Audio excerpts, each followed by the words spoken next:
दोस्तों नमस्कार।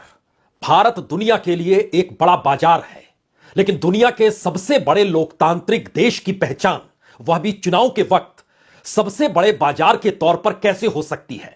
यानी चुनाव एक बाजार में तब्दील कर दिया जाए और लाखों करोड़ रुपया इस पे खर्च भी हो और कमाने वाले इससे लाखों करोड़ रुपया कमाकर चले भी जाए, और भारत का वोटर यह सोचता रह जाए कि वो अखबार देखे तो वहां पर उसे विज्ञापन नजर आएगा, वो टेलीविजन खोले तो आधे घंटे के भीतर 5 मिनट सिर्फ सरकार का विज्ञापन होगा। राज्य दर राज्य जिसकी जितनी हैसियत है उतना विज्ञापन रेंग रहा होगा। और अगर उसके हाथ में मोबाइल है और मोबाइल के जरिए वह कुछ भी देखना समझना चाहता है तो वहां पर भी अलग अलग ऐप होंगे या अलग अलग साइट होगी, और हर किसी को देखते वक्त उसके सामने कोई ना कोई चुनावी प्रोग्राम चलने लगेगा जो बताएगा क्या शानदार तरीके से काम हुआ है और इन उपलब्धियों के सहारे आप साथ खड़े हो सकते हैं। यही तो वो गारंटी है जो भारत को बाजार की गारंटी में तब्दील कर चुकी है। आप सोच रहे होंगे कि इलेक्ट्रल बॉन्ड का हम जिक्र करें, 16,000 करोड़ रुपए। जी नहीं। आप सोच रहे होंगे कि इलेक्ट्रल ट्रस्ट का हम जिक्र करें जिसके जरिए इस देश की 100-200 कंपनियों ने पॉलिटिकल फंडिंग की और वह रकम 5,000 करोड़ के करीब की है। बिल्कुल नहीं। आप सोच रहे होंगे कि जो सामान्य तौर पर फंडिंग की जाती है उसका जिक्र किया जाए जो 2 से 2,500 करोड़ के बीच का है। बिल्कुल नहीं। आज तो बात इस बात को लेकर है कि 2019 का चुनाव और 2024 के चुनाव के बीच में एक डिजिटल क्रांति हो चुकी है। एक ऐसी क्रांति जिसके जरिए दुनिया के लिए भारत, वह भी चुनाव के वक्त, सबसे बेहतरीन बाजार है। और दुनिया की जो भी बड़ी कंपनी जो आपकी छवि को गढ़ सकती है, आपके साथ ऐसा कंटेंट बना सकती है जो सुबह से लेकर रात तक अगर चलने लगे, वो चाहे गूगल हो, चाहे फेसबुक हो, चाहे यूट्यूब हो या चाहे कोई भी ऐप हो, वो टेलीविजन का स्क्रीन हो या अखबार के भीतर रेंगते हुए कागजों पर दर्ज विज्ञापन हो, या ठीक इस तरीके से जो हमारे पीछे एक विज्ञापन है, यह सरकार का विज्ञापन है। और यह एक विज्ञापन नहीं है, इस कतार को देखिएगा तो एक एक करके कई विज्ञापन इस दौर में आपको नजर आएंगे जो हर चीज की गारंटी प्रधानमंत्री के नाम पर ले रहे हैं, क्योंकि विज्ञापन इस दौर में सबसे बड़ा वही शब्द है जो लोगों के जहन में समा जाए, तो वह शब्द गारंटी है। और इस गारंटी की खासियत यह है कि यह हर जगह कमोवेश आपको नजर आएगा, इस हिसाब से कि दरअसल यही वो पहचान भारत के भीतर की है जिसके जरिए आप समझ पाएंगे कि दरअसल विकसित भारत की संकल्प यात्रा क्या थी और विकसित भारत के भीतर गारंटी क्या थी। लेकिन बात यहां से शुरू होती है। बात को तो बहुत आगे जाना है। जरा कल्पना कीजिए 2018 और 2019, यानी 19 के चुनाव से ऐन पहले 2018 से लेकर 2019 के चुनाव तक जितना खर्च डिजिटल मीडिया को लेकर किया गया, उतना खर्च जनवरी और फरवरी के महीने में 2024 में कर दिया गया।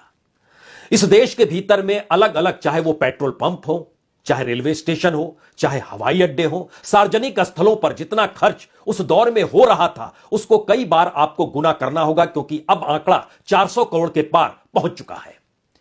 उस दौर और इस दौर का अंतर बहुत बड़ा हो चला है और दुनिया की तमाम बड़ी कंपनियां इस दौर में बीजेपी हेडक्वार्टर पर दस्तक दे रही है और कह रही है कि हम आपका काम करने को तैयार है। जाहिर है काम करेगी तो उसकी एवज में बहुत पैसा भी लेगी, लेकिन पैसे की कमी इस दौर में कम से कम सत्ताधारी पार्टी के पास बिल्कुल नहीं है। और इसीलिए दिल्ली के बीजेपी हेडक्वार्टर में अगर हम आधे दर्जन कंपनियों का नाम यह कहकर लें कि दरअसल आने वाले वक्त में इनका प्रचार आप चुनाव के ऐलान के साथ ही हर जगह देखने लगेंगे और इस दौर में कई जगहों पर दिखाई भी दे रहा है, तो आप कहेंगे कितनी बड़ी रकम यह हो सकती है। और वो रकम क्या इस दौर में कभी इस पार नहीं थी, बताया जाएगा। लेकिन पहले जरा कंपनियों को देखिए। ओगिलवी, मैक्लान वर्ल्ड ग्रुप, एफिसएससी वर्ल्ड वाइड, कॉस्मोस माया, क्रांस, moving pixels, Vishishta VFX, thought blur communication, Cosmos, ये तमाम कंपनियां ऐसी हैं जो भारत के चुनाव प्रचार के भीतर छवि बदलने, छवि गढ़ने और कंटेंट राइटर के तौर पर और कंटेंट की पहचान के साथ सत्ताधारी पार्टी को इतने आगे ले जाएगी कि वोटर सुबह से शाम तक जब इन्हें देखता रह जाएगा तो सिर्फ देखता ही रह जाएगा। और यही वो चकाचौंध है जिसके साए तले आपके पास वो तमाम मुद्दे छुपते चले जाएंगे जिसमें कोई यह कहे कि देखिए हमारे साथ यह हो गया या इस देश की एजेंसियों ने हमारे साथ यह कर दिया। मसलन राजनीतिक तौर पर ताकतवर नेता की पहचान संपत्ति और गवर्नेंस के भीतर उसकी धाक से होती है। यह पहचान एक वक्त शरद पवार के साथ रही है और अब शरद पवार के पोते पर ही हाथ, रोहित पवार पर किसी दूसरे ने नहीं। इस दौर में सत्ता की नजर टेढ़ी हुई तो अजीत पवार को छिटक कर आना पड़ा। रोहित पवार की शुगर मिल जो है वहां 50 करोड़ से ज्यादा की कुर्की हो गई।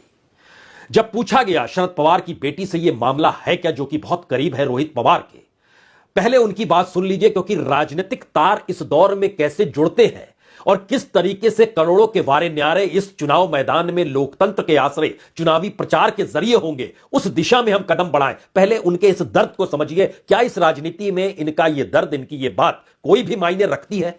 रोहित पवार की प्रॉपर्टी क्या मुझे आश्चर्य लग रहा है, लेकिन ice, income tax, CBI, ED का गैर वापर जो एक अदृश्य शक्ति इस देश में कर रही है, क्योंकि जो एफआईआर किया है उसमें रोहित पवार का नाम भी नहीं है, और जिनके नाम है वो सारे आज भारतीय जनता पार्टी और उनके मित्र पक्ष में है। तो जिनका नाम एफआईआर में है वो कहीं भी घूम रहे प्रॉपर्टी लेके फ्री, और जिनका नाम भी नहीं है उन पे ही एक्शन ली जा रही है। तो आप इसके पीछे राजनीति है या नहीं, ये आप ही सोच लीजिए। अब इस अदृश्य ताकत पर बहुत चिंतन मनन करने की जरूरत है नहीं, क्योंकि राजनीतिक तौर पर बीजेपी जितने कदम आगे बढ़ा चुकी है या जिस रूप में चुनावी दौड़ में वो आगे बढ़ती चली जा रही है, उसमें अगर इन कंपनियों के कमेंट को ही समझ लें तो वो बहुत साफ कहते हैं कि स्थिति तो देश के भीतर ऐसी है कि बीजेपी को विज्ञापन की जरूरत नहीं और विज्ञापन को कांग्रेस की जरूरत नहीं।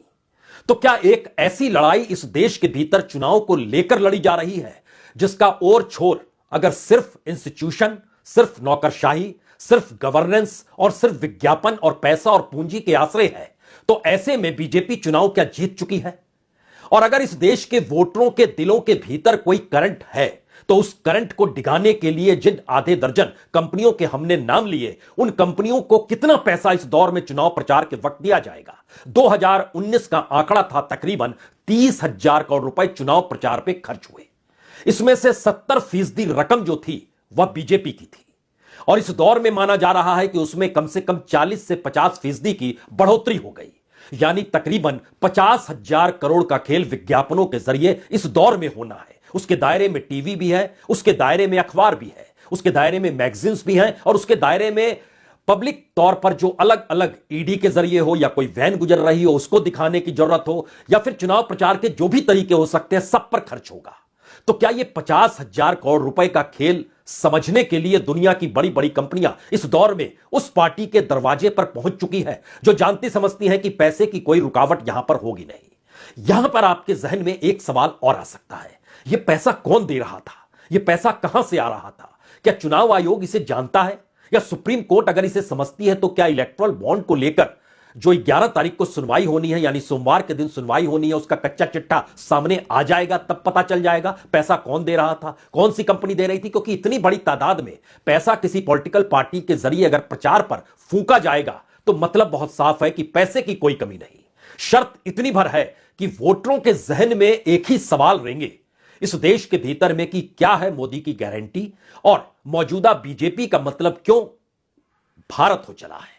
और हिंदूवादी पार्टी तो दूर की बात हो गई, अब भारत की एकमात्र पार्टी बीजेपी ही है। राजनीतिक तौर पर यह पायदान हर किसी को गढ़ना है। जो बड़ी बड़ी कंपनियां हैं, चाहे थॉट ब्लड कम्युनिकेशन है, यह तो लोगों के सोचने के दिमाग पर चली जाती है। जो मैक्लेन वर्ल्ड ग्रुप है, यह भी इसी रूप में एक सोच को बनाता है।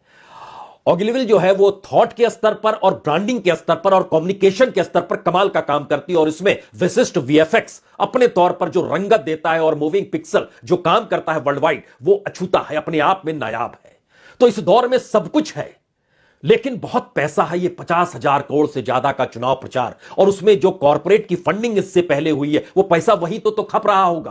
क्योंकि ये सवाल बार बार उठता था कि इतना पैसा राजनीति में आ चुका है तो क्या ये सिर्फ सरकारों को गिराने के लिए है, विधायकों की खरीद फरोख्त से जुड़ा हुआ है? इस दौर में जो सांसद इधर से उधर हो जाते हैं, और एक लाइन में जब इस दौर में नजर आ रहा है कि हर कोई बीजेपी में शामिल हो रहा है, तो कंटेंट हेड तो इस दौर में कौन होगा?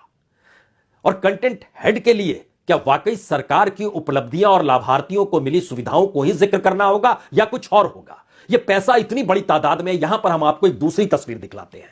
यह तस्वीर इसलिए बीच में दिखला रहे हैं क्योंकि राजनीतिक तौर पर सत्ता अगर चाहिए तो राजनीतिक पहल समानांतर में होनी चाहिए, और हिमाचल प्रदेश की तमाम सीटों को अगर जीतना है तो वहां पर कैसे कांग्रेस की सरकार रह सकती है? तो आज ही एक हरियाणा के नंबर की बस ऋषिकेश के ताज होटल पहुंची। उसमें से 9 विधायक निकले जो हिमाचल प्रदेश के विधायक थे। 6 विधायक वह थे जो विद्रोही थे, जब चुनाव हो रहा था राज्यसभा को लेकर और अभिषेक मनु सिंघवी वहां चुनाव हार गए थे और उसके अलावे 3 इंडिपेंडेंट भी थे, तो 6 और 3 9 हो गए और 2 विधायक और जुड़ गए। यह 11 विधायक पहुंचे ताज होटल। ताज होटल का भी कुछ खर्चा होगा। अब हरियाणा से बस निकली है, सुरक्षा कर्मी है, उनका भी कुछ खर्चा होगा। इन विधायकों के जरिए प्रयास इसी बात का है कि किसी भी हालत में सरकार चुनाव से पहले कम से कम वहां पर या तो गवर्नर का शासन हो जाए या फिर बहुमत हासिल कांग्रेस ना कर पाए, यानी बीजेपी की ताकत बढ़ जाए और बीजेपी की सत्ता बन जाए। इस तस्वीर को देखिए जो ऋषिकेश ताज होटल में पहुंचे 11 एमएलएस की है।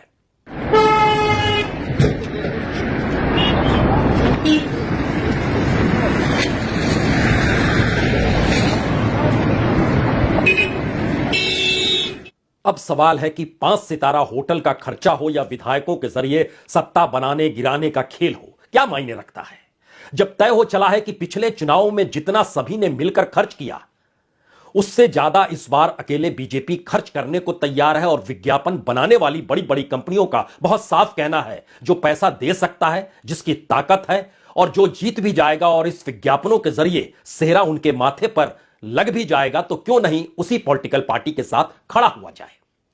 तो राजनीतिक तौर पर इतनी बड़ी तादाद में दुनिया की बड़ी बड़ी कंपनियां अगर बीजेपी हेडक्वार्टर में है तो उसके भीतर और बाहर का सच क्या है? सच बहुत साफ है कि 2018 से 2023 के दिसंबर तक जो वीडियो और इमेज के जरिए जो खर्च किया गया, अगर उसे देखेंगे तो यह कुल खर्चा 52 करोड़ रुपए भर का है। यानी वीडियो पर 39 लगभग 40 करोड़ रुपए और लगभग इमेज पर 43 करोड़ रुपए खर्च किए गए थे 2018 से 2023 के दिसंबर तक। जानकारी निकल कर आई कि जनवरी के महीने में 12.5 करोड़ रुपए और फरवरी के महीने में लगभग 28 करोड़ रुपए गूगल एड पर खर्च हुए बीजेपी के। जो मेटा एड लाइब्रेरी है उसके जरिए जनवरी में लगभग 3-3.5 करोड़ और फरवरी में 5 करोड़ 63 लाख रुपए खर्च हुए। और जो विज्ञापन चल रहे थे वो तकरीबन 329 विज्ञापन थे, जो सोशल इश्यूज को लेकर थे, इलेक्शन को लेकर थे, पॉलिटिक्स को लेकर थे। अगर आप उस दौर का हम जो जिक्र आपसे कर रहे हैं 2019 में जो 58 करोड़ रुपए खर्च हुए थे उसमें गूगल पर 12,276 पॉलिटिकल एड चले थे जिनकी कुल कीमत 29 करोड़ 30 लाख थी। और उस दौर में फेसबुक पर 1,32,419 विज्ञापन चले थे जिनकी कुल कीमत 29 करोड़ 28 लाख थी। ये 2019 का जिक्र कर रहे हैं। अब आप सोचिए कि यह स्थिति एक महीने के भीतर खर्चे की इस फरवरी तक आकर खड़ी हो गई। उस पूरे चुनाव में और एक फरवरी का महीना, और अभी तो चुनाव मार्च से अब शुरू होगा। जब नोटिफिकेशन आ जाएगा तो उसके बाद खास तौर से डिजिटल इलेक्शन इसको माना जा रहा है, क्योंकि डिजिटल मीडिया ने टीवी मीडिया को पीछे छोड़ दिया। इसलिए कमोवेश हर न्यूज चैनल ने अपना एक डिजिटल प्लेटफॉर्म डेवलप कर लिया है और उसके जरिए उसकी कमाई होने लगी है और उसकी पहुंच कुछ टीवी का हिस्सा भी जुड़ जाती है, उसके जरिए भी हो जाती है। तो इतनी बड़ी कमाई का उतना बड़ा पैसा, फिर वही सवाल होगा, क्या इस दौर में इस देश के भीतर का सच सामने आ भी पाएगा या नहीं आ पाएगा? क्योंकि जो पैसा आ रहा है, अगर वो पता चल जाए कि किस कंपनी ने पैसा दिया और उसकी एवज में उस कंपनी को क्या मिला, अगर यह पता चल जाएगा तो चुनावी के सारे तार खुल जाएंगे। यानी इलेक्शन के दौर में होने वाला खर्चा, इलेक्शन के दौर में होने वाली फंडिंग और इलेक्शन के दौर का जो पूरा प्रचार तंत्र है उसकी पूरी इकोनॉमी सामने निकल कर आ जाएगी। जाहिर है इतनी समझ और इतना बड़ा विजन क्या विपक्ष के पास है और राजनीतिक तौर पर इसके लिए वो तैयार है, या विपक्ष अपने तौर पर अपनी राजनीति में और अपने कर्मों की वजह से ऐसी परिस्थिति में आकर खड़ी हो गई जो इस दौर में बीजेपी के हक में ना सही लेकिन विपक्ष के प्रतिपक्ष में, उसके विपक्ष के विपक्ष में आकर वो खड़ी है। और इसका बेहतरीन नजारा तो 50 साल से जो शख्स कांग्रेस के साथ खड़ा रहा, सुरेश पचौरी का हम जिक्र कर रहे हैं, जो मध्य प्रदेश के भीतर चौथे बड़े नेता थे। एक दिग्विजय सिंह, दूसरे कमलनाथ, तीसरे ज्योतिरादित्य सिंधिया और चौथे सुरेश पचौरी।